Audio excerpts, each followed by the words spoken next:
In the quiet town of Wellington Springs, Oregon, peace was a way of life until one stormy night changed everything.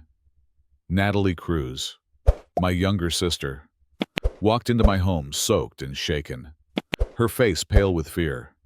She had just been harassed by two men posing as HOA officers, forcing her into a humiliating and cruel tattoo inspection under the guise of neighborhood safety. This was no accident. This was a calculated attack, and it was only the beginning. What followed was a fight for justice, a community rising against the shadows lurking in their midst. This is the story of how we took back control. It was a stormy summer evening when everything changed for me and my family. The rain lashed against the windows of my house in Wellington Springs, Oregon, as I sat at my kitchen table, mindlessly flipping through papers. The town was known for its quiet streets, manicured lawns, and a sense of tranquility that most could only dream of. It was the kind of place where everyone knew everyone, and peace reigned until that night. My younger sister Natalie came bursting through the door, soaked to the bone, her eyes wide with terror. Her breath was shallow, and she trembled like a leaf caught in a gale. I rushed to her side, but my protective instincts kicking in. "What happened?" I asked, my voice thick with concern. She could hardly speak, but the words came out in fits and starts. "Two men. They came to my door and dressed like HOA officers. They said they had to inspect my tattoos. Something about gang affiliation. And then they made me strip outside, in the rain." Her voice cracked, the horror of what she had endured seeping through every syllable. At first, I couldn't make sense of it. HOA officers' tattoo inspections. It all sounded absurd, but I saw the look in her eyes. This wasn't some misunderstanding or a simple prank. My sister was genuinely scared, and the more she spoke, the more it became clear that something much darker was at play. I immediately set to work, my background in private security allowing me to stay calm under pressure. The first thing I did was gather the facts. The men had not acted with the authority they claimed to have. They were imposters, criminals, hiding behind the veneer of an HOA enforced mandate. As I pieced together the details, my stomach churned. This wasn't just some random act of violence. This was personal. These men were after more than just power. They were motivated by revenge. As days passed, I began to uncover more disturbing facts.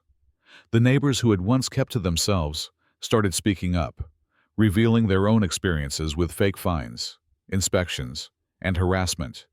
Randy Mills and Troy Beasley, names that soon became infamous in our town, were the perpetrators. They were former contractors who had been fired by the HOA board years ago after a messy lawsuit involving embezzled funds. They hadn't let go of the bitterness. They wanted to break the system, to humiliate the community that had once rejected them. But it didn't stop there. The deeper I dug, the more I discovered. The HOA, led by Pamela Lockwood, had been complicit in the scheme. They had turned a blind eye to these imposters, even encouraging their actions to cover up their own shady dealings. The HOA board had long been a breeding ground for corruption, and the people who had once placed their trust in it were being taken advantage of. One night, I finally caught them in the act. I had been tracking Randy and Troy for weeks, waiting for the right moment to expose them. That moment came on a particularly stormy evening. I had a hunch they would return to the neighborhood, and sure enough, they did. Dressed in their fake HOA uniforms, they were creeping through backyards, no doubt looking for their next victim.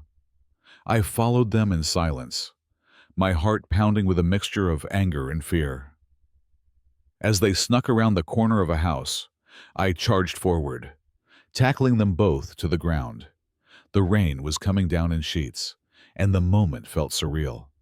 I ripped off their fake badges and tore at their shirts, exposing them for what they truly were: frauds, using fear and manipulation to control our lives. The neighborhood began to stir. Lights flickered on, and people stepped out of their homes to see what the commotion was about. As I stood over the two men, my hands trembling with adrenaline, the truth hit me. This was no longer just about my sister. It was about all of us, about standing up against those who used their power to dominate and control. The police arrived hours later, led by Sheriff Lillian Reese. She had suspected the HOA board of corruption for years, but had never been able to gather enough evidence. With the two imposters in custody and the testimonies of several neighbors, the investigation exploded. What followed was a tidal wave of revelations. The HOA board was exposed for its complicity, and some members were even implicated in the fraudulent activities that had been taking place under their noses for years. The community began to rally. Emergency town halls were called, petitions circulated, and local news stations picked up the story. We were no longer the quiet, complacent town we had once been. The residents of Wellington Springs were angry, and we were ready to fight back. Natalie, once broken by the humiliation of that night, found her voice. She became the symbol of our rebellion, standing in front of cameras and microphones, demanding justice. It wasn't easy for her. She had lived in fear for too long, but now she was ready to take control of her life. She spoke of a neighborhood that had been bullied into silence, a community that had been taken advantage of by those meant to protect it. The tide began to turn. With the community united, we took the fight to the HOA. Pamela Lockwood was removed as president, and the corrupt board members who had enabled her were ousted. A new, transparent neighborhood council was formed, and for the first time in years, the voices of the residents were heard. We implemented weekly meetings, with rotating leadership, so no one person could hold too much power. But the true victory wasn't just in the political changes. It was in the transformation of our community. We had been through something harrowing, something that had torn at the very fabric of our trust and authority. But we came out stronger on the other side. We had reclaimed our town, our homes, and our dignity. As for Natalie, she no longer looked at the rain with fear. It was a symbol of renewal, a cleansing of the past, and a reminder of what we had fought for. Our story spread far beyond the borders of Wellington Springs, inspiring other neighborhoods to stand up for themselves, to challenge the authorities that took advantage of them. We became a beacon of hope for those who had been silenced, a testament to the power of truth and community. Wellington Springs was no longer a quiet town. It was a town of strength, resilience, and justice. And as I looked around, I realized that this was just the beginning. We had turned the page on a dark chapter, and the future looked brighter than ever before. The storm had passed, and we were free.